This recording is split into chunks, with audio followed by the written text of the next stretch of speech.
امریکا درباره هلبجارتن شارداریان دا لروج آوای کورسان ادی نرین خوا اشکره کر حتی نها تهلوسته کویت نبو دیار کردش بر پرسی وزارت دروی امریکی پرس کر گوت او دجیدا نابینن جبر کو شرط گنجاوتن نجبوک او هلبجارتن پیک ورن امریکا دبیجا هر هلبجارتنک لسوریه بیکرن دوی هلبجارتنک آزاد به دموکراتیک به شفاف به محمود محمد اندام پولیت بروی پارتی الوحده که بریار دایوی پارتیه برشتاری هلبجارتنان ببه جرو داوره دبیجا امریکا به وی هلوستا خواه لامپا کسک جه ترکی را پیدخه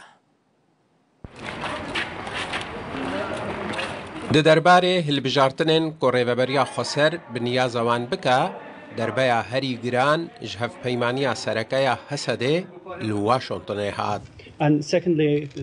جیگره بردفک وزارت دروی امریکای وداند باتل برسوا بر پرس اوفیسا روداوی دیار کرده لواشنطن درباره هلبجارتنان دادا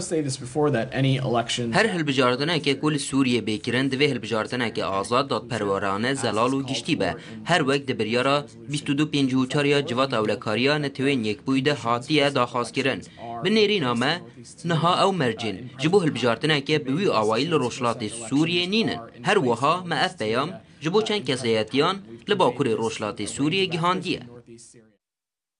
محمود محمد اندام کمیته سیاسی یا پارتیا الوحده کو بریار دا بشداری هلبجارتنان ببا شتورا مدیایی یا روداوی را گود اف هلوستا امریکای ویخستنا لمپایا کسکا جبو ترکیه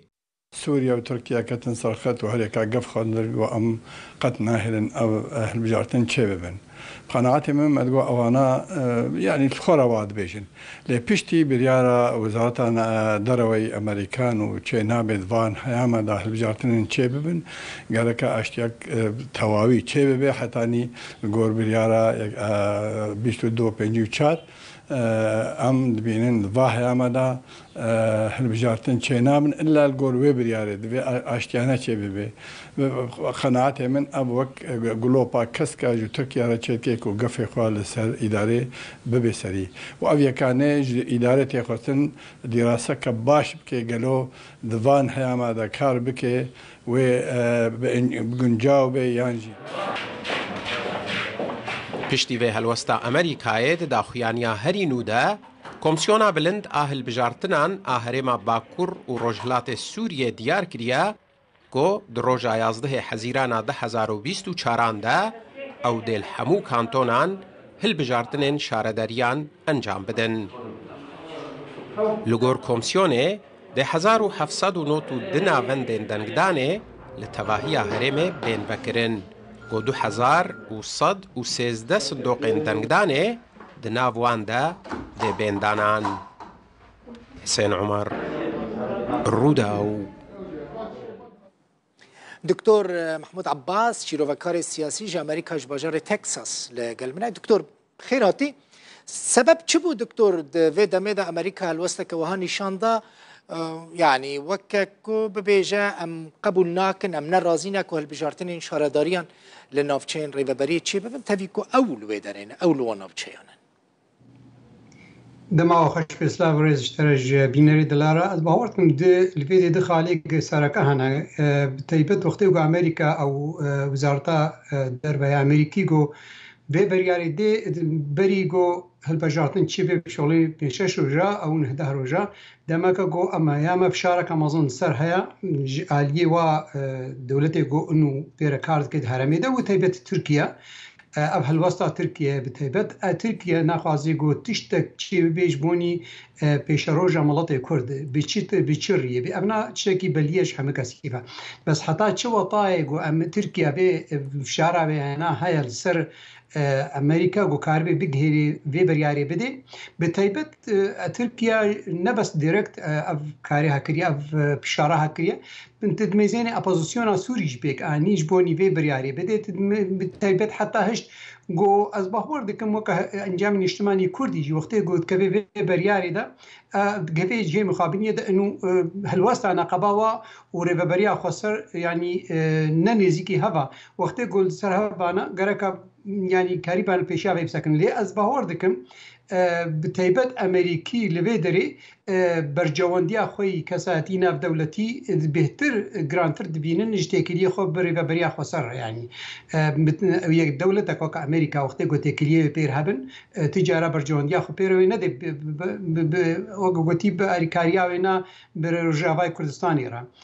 ياد دوا از ميزين انه امريكا حتى انها فيكي كي ندوي وطايد نك هاي استي جو ملتي كرد چل باشوری کردستانی به گوته بیرام بریا چند ساله وقتی گستفتا چی بودی سن که دیجی وسکنی و ایرو مثلا بیشن در روجاوای کردستانی دیجی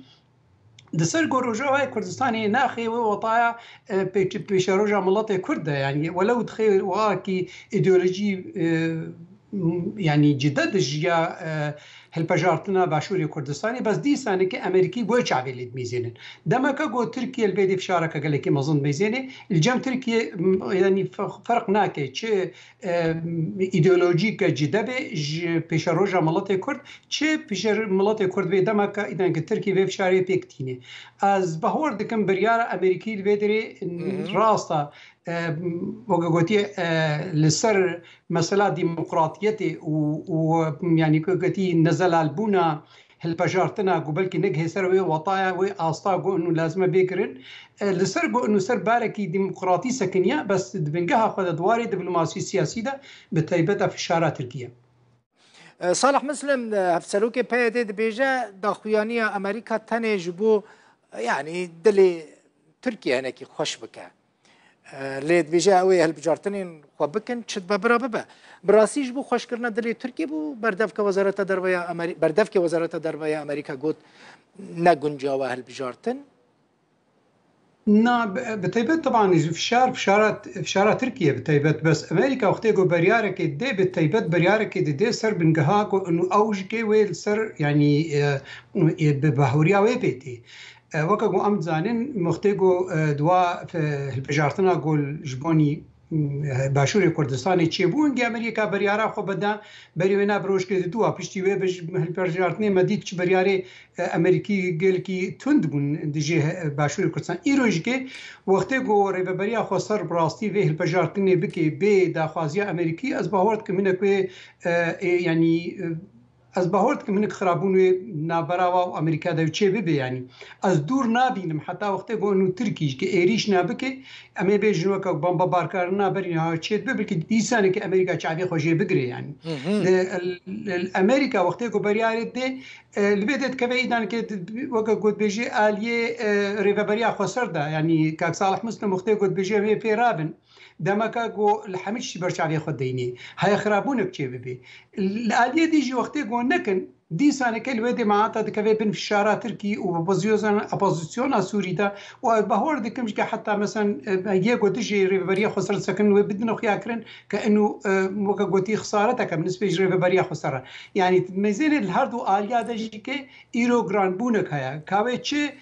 وتشي نوتشج بيدر كفن هالبجارتن وهكا بيكرن وين البهورت كم صدمة وينا يعني نتائج وينا ويوكيا ريفابريا خود وكباشوري كردستاني يعني ندورتر بس لبيدا شو مطرسيها يا الباشوري كردستاني ده مطرسي نبو إنه دولتك أو كتركيا إيراني مثلا إيريش نابك البيدا البهورت كم ترصها جو إيري تركي حتى بمباران كلنا كي بكده هاش كده يعني دكتور اگر تركيا بمبار مثلا تديك ده اوتومبيلك بمباران كريا حسده بو يعني تركيا اگر سابوتا بكوان هالبجارتنين شارداريان امريكا وي هالوستا بتشبه وكهر جاري وي بيدنگ با يانجي وي هالوستا كي نشان بده از بهوار دکم امریکا وقتی گوی بریاری دی وقتی گوی پجارتین چه بوی وی بیدنگ بی بتایبت میزنه از این بلکی ندنا پرسیده اردوغان جارا یک امینه دیرو کاوی د ایریش گود بجید به ام دائما سینوری خود پاریزن ج ریبریا خسر یعنی برین هاج وقتی گود گم راشوری کردستانی انها جارا یک امینه روجات بریاد روجا گود گو تشتی گوته کرند ریبریا خسر داد باشه روجاوای کردستانی دا دکوی و وطای دا خوازن ترکیه پارچه بکن جارا یک امینه بحثا پارچه بونا ترکیه که دبیت خوازن ترکیه و سوریه پارچه بکن وقتی که به نوچه هدفیجی وقتی گفت به انتخابی نامک دیپلماسی سیاسی گرینگ بده ترکیه بده امریکا به وقتی که از با ایریشاد کم و دیجوید کم از یکبونا ترکیه از پاریزم یعنی تدمیزین آخفتنا بینا مستبنجها يعني وقت بيجي زكي آخفتنا بینا بلند بوق هاي وی والطايا قلنا بيجي والله از سينوري خود باريزم از وقت یکیتیا ترکیه و سوریه پاریزم لبه داری از باور دکم امریکا و تشتکی نکه و دیسان که ری بده ترکیه گو با باران بکه بلکی دیسان که بریاری بده انو دورا بیسی وینا تشتکی نبی یعنی بس با باران کرن یعنی ادور نابیم طبعا از باور ناکم انو امریکا مثلا وی بریاری که بده مثلا امریکا بيجي بي والله مثلا نو فلاي زون وقت قلت بيجي مثلا لازم الطائره سر حرمين نفرن فيتش هاوي نكي يعني وقت بيش قرتي كيش بوي ريفا بريا خسر مخابن بريارك قال لك خرطه ليقو از ما يسنم يكو صالح مسلم وانا قرك فيها قال لك برد شعب الصين برياره امريكي قال لك خوش برد شعب الصين بله قال لك سپاس مالتا دكتور محمود عباس شروع کار سیاسی ژ امریکا ژ تکساس